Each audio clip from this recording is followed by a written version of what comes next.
we present Black and White and Red All Over by Neil Robinson, read by Patrick O'Connor.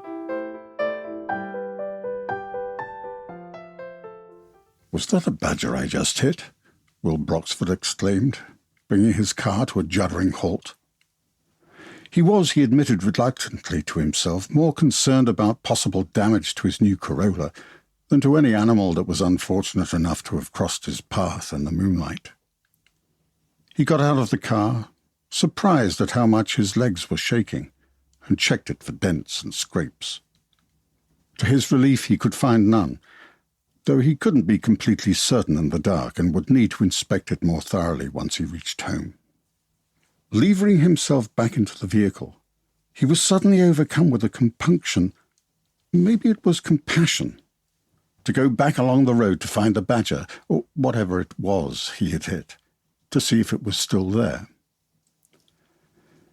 Quite what he would do if it needed putting out of its misery, he wasn't sure. He couldn't see himself wringing its neck or bashing it over the head with a shovel, particularly as he hadn't got a shovel with him. It was a cold night, with a clear, starlit sky and a full moon, and he reached over to the passenger seat for his scarf, the new black and white one he'd been given at Christmas, though for the life of him he couldn't remember who by. He wrapped it round his neck, thinking how appropriate it was for a badger hunt, and banged the car door shut.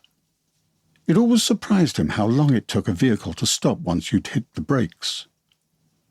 There was, he could now see, something on the road a good couple of 100 yards back, and he set off at a pace towards it.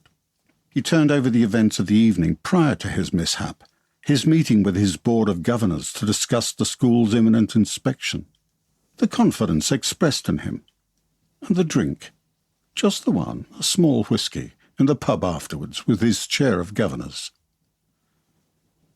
He was feeling trepidatious, naturally.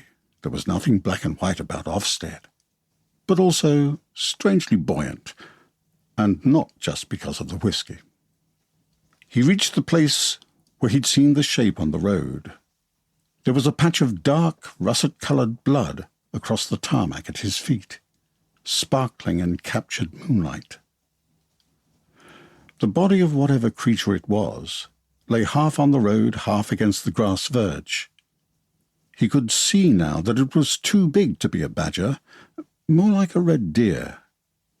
But its colouring was wrong for a deer, black with a flash of white.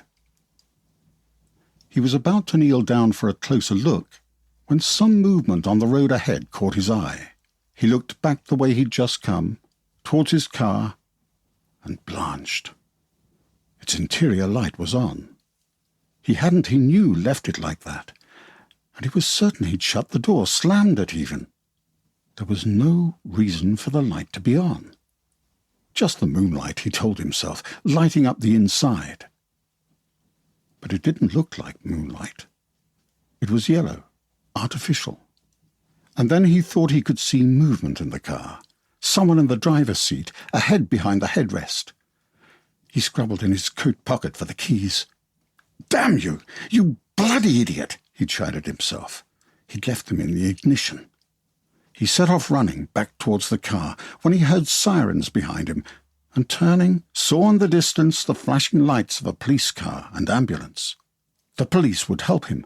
He wouldn't have to confront whoever was in his car alone. But as they cleared the bend, he was overcome with nauseous dread.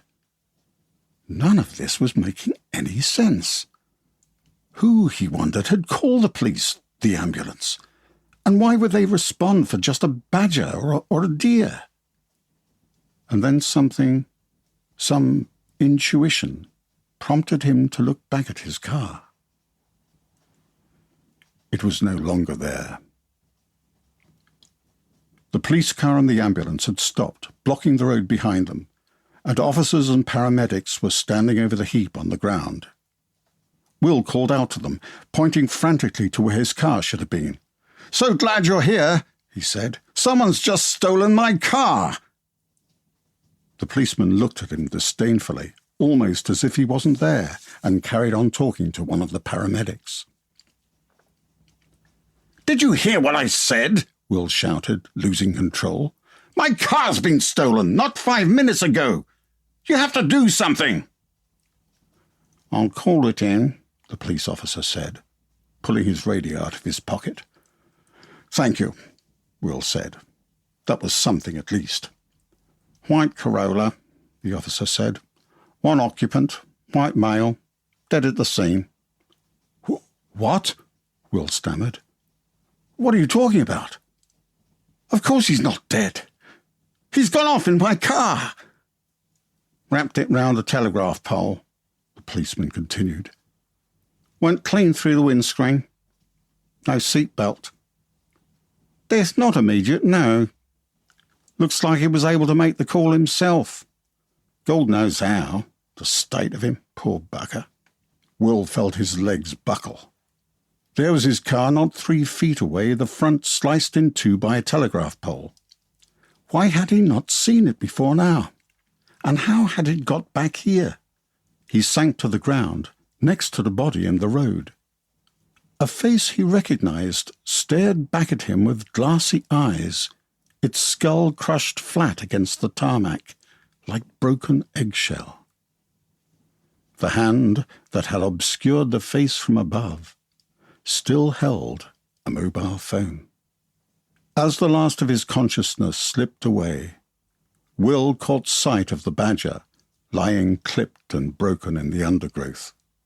Or perhaps it was nothing more than a bloodied black and white scarf.